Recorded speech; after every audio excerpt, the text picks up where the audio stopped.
Well, here are a few of yours. Rutax took acting lessons. That is something that you could do very spontaneously, but I hope you enjoyed them. W got married after 1 day. Not even the part that's most standing out the most to me. The thing that stands out most to me is that the marriage lasted 35 years. That is impressive. So a couple people who were like, I got married after 1 day. I guess that's a common thing. Michaela Cat bought a new car on a whim. Tigger Shadow booked a trip to Europe. Jay Lynn dyed their hair bright pink. If I'm at 37, made some crank calls. Naughty. Barb drove to New York City from Plymouth, Massachusetts on a whim.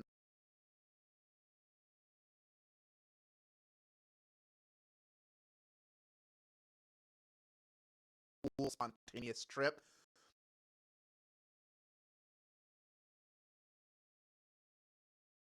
Toys. And finally, Art Trusky crossed state lines. Okay, good job doing something legally. On the other hand, probably kind of naughty. I can't imagine your parents were thrilled with that. But did you know it's National Eyewear Day and that we're going to make a spectacle of the Tuesday edition of Daily Trivia Live? That's the mobile game show where you win money from the comfort of your phone and you're playing it right now. Your focus in this game should be singular, like a monocle.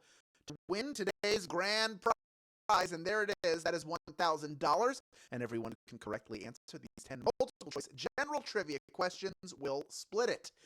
In this game, you will earn 1 bonus SP for every question you get right after question number 1, even if you've already been eliminated. So here's the deal. If you win the game, those bonus SP are automatically added to your share of the prize. Otherwise, get a question wrong, as long as it's before question number 10, you can rejoin to get another shot at the grand prize, either using SP or with a free rejoin. Click the plus sign in the top left-hand corner of the main menu anytime a game's not happening, and get free rejoins by watching videos. Each game, we give away a 500 SB prize to one player who wins and claims at least 1 SB in the game. Fridays, we had the winner from yesterday, which was Sweetie3. Congratulations to you, Sweetie3. Guess what? You've already been credited, and I think that's wonderful. I'm happy for you. Everybody else, you know the deal, don't you? That's right. Keep playing and claiming, because next time the winner could be you. All right, the comments, we're going to send them off to get fit. Here we go with question number 1. City by the Bay is a nickname for what West Coast city? Is it San Francisco, Portland, or Los Angeles? Which of these is known as the City by the Bay? City by the Bay. Home to the Golden Gate Bridge, its location has made it a prime trading port since its central wharf opened in 1849. Around the time of the gold rush, San Francisco exploded in growth after that. That's right, San Francisco is the answer. 96% of you getting that one right. Well done. Only a few of you getting wrong, and I saw a bunch of people slipping in, a couple latecomers showing up during that question, but they're in right now. They have a chance to rejoin, give themselves a chance to win a piece of this $1,000 grand prize, and a lot of people are doing that. We have over 14,700 people in grand prize contention, over 15,000 here playing the game, and as I said, every question you get right from here on in earns you 1 bonus SP. Let's get to question number 2. Baja Blast is an exclusive flavor of what soft drink? Is it 7-Up, Pib Extra, or Mountain Dew? Baja Blast. Described as a tropical lime storm that contains mango, pineapple, and citrus. The Mountain Dew Baja Blast. I think it's red. Mountain Dew is the answer. 91% of you getting that one right. Well done. Of the 9% of you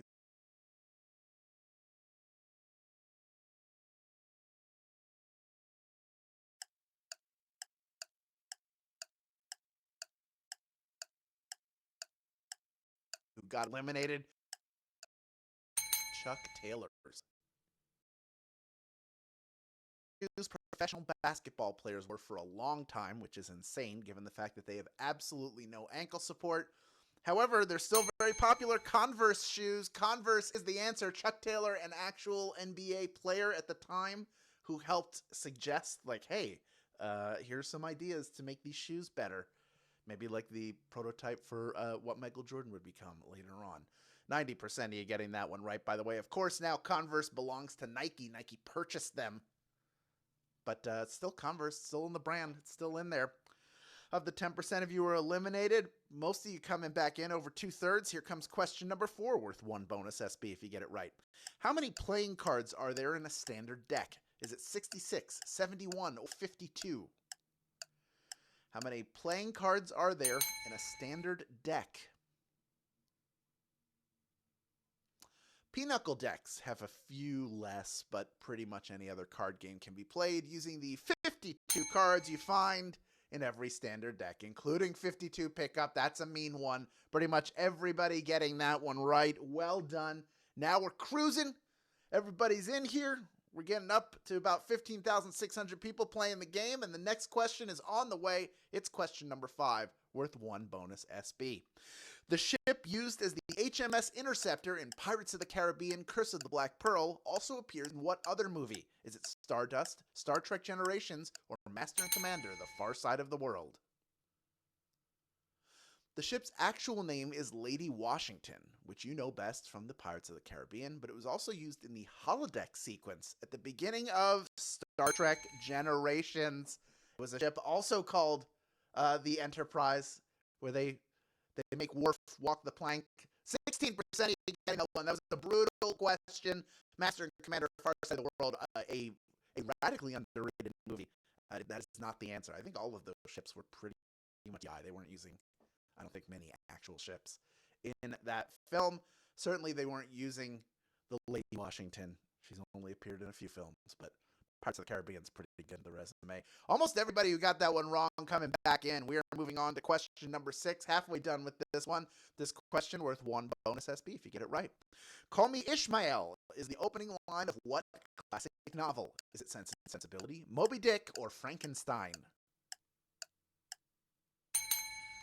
Call Me Ishmael. I think it's so nice when a classic piece of literature has manners and tells you how they prefer to be addressed. You can find Ishmael and more in Moby Dick. Moby Dick is the answer. 91% of you getting that one right. Well done. Ishmael telling us the story, relaying everything. He's our narrator. And maybe one of the most famous opening lines of any novel, is evidenced by how many of you got that one right. Let's move on to question number 7, worth 1 bonus SB. Kiss Me Kate was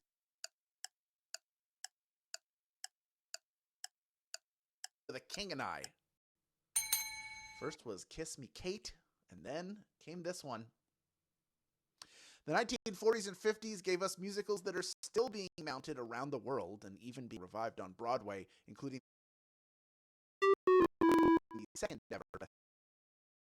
18% of you getting that one right. That means 82% of you just got eliminated. 49% going with Oklahoma, a very famous musical. The King and I was just a little bit later to be the winner there, but 33% of you going with that one. And that, again, a brutal question. This is a much tougher game than any of us could have anticipated, and yet here we are with just under 3,000 people in grand prize contention. More bonus SB on the way, though, and only 3 questions remain. The next one worth 1 bonus SB if you get it right. Here is question number 8. In which decade did the infamous McCarthy hearings take place? Was it the 1950s, the 1960s, or the 1970s? In which decade did the infamous McCarthy hearings take place? Dubbed the Red Scare, Senator McCarthy, Joseph McCarthy that is, vowed to find communists wherever they hid, holding a series of hearings in the 1950s to try and root them out. Probably wasn't the best chapter in American history, but 69% of you getting that one right. Well done. Yes, the 50s. That was the time. Lucille Ball was under suspicion. A number of Hollywood writers were blacklisted and had to write under other names before they sort of got their reputation back. Very interesting time, including Dalton Trumbo, one of the greatest of all time. All right, let's move on to question number 9, worth 1 bonus SB if you get it right. Here it is. Which of the following movies stars Eddie Murphy? Is it Down and Out in Beverly Hills, Troop Beverly Hills, or Beverly Hills Cop? If you follow us on Twitter at SB Daily Trivia, you would have received a hint for this one. Eddie Murphy exploded onto the scene in the early 80s and went from SNL star to box office gold, first with 48 Hours, and then with 1984's Beverly Hills Cop. Beverly Hills Cop is the answer.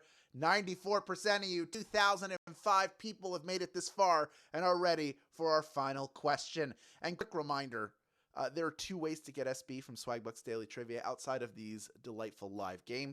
One is through the Daily Trivia Challenge. That is a once-a-day hostless version of our game that you can play on your schedule. Second is by clicking the More Ways to Earn button in the main menu. It's simple as that. Or anywhere you see it in the app. It'll show you more ways to earn. Also, if you didn't know, Shop Swaggo is here, and it runs through this coming Monday. So if you haven't already gotten started on your board, there's still plenty of time. Here's what you do. You fill squares on that Swaggo board by learning about and trying all the ways that shopping with Swagbucks can earn you SB. You'll also get an SB bonus based on the pattern you complete and submit. That changes depending on what the pattern is. So fill in as many as you can before you submit, because you can only submit once, and a full board will nab you an 800 SB bonus. That's $8 in PayPal cash or free gift cards. Check it out. I think Swaggo boards are the best. You can learn so much, and either you benefit from doing stuff you're already doing, or you learn about new stuff and earn more SB. It's a win-win. Speaking of a win-win, we have 2016 people trying to win a piece of our $1,000 grand prize. We have over 15,300 of you that have stuck around through the whole game. And I got one more bonus SB up for grabs if you can correctly answer question number 10. Here it is. Which celebrity recently started competing as a WWE superstar? Is it Logan Paul, Stephen Amell, or Lawrence Taylor? He wrestled at WrestleMania. He wrestled at SummerSlam. This guy was born to be a pro wrestling heel, and his in-ring prowess comes naturally as he's already creating highlight moments whenever he steps in the ring. Will WWE put a title on Logan Paul at some point? That is the question. Logan Paul is the answer. 1,731 of you knew that one, and you are splitting our grand prize. Well done to you. Well done indeed. Let's meet some of our grand prize winners, each of whom are taking home 58 SB in grand prize money, plus the bonuses you earned along the way. Lynn's Harp, you are a winner. Snooki 52, congratulations to you. 94, Pikachu, congratulations. Star Linux, congratulations.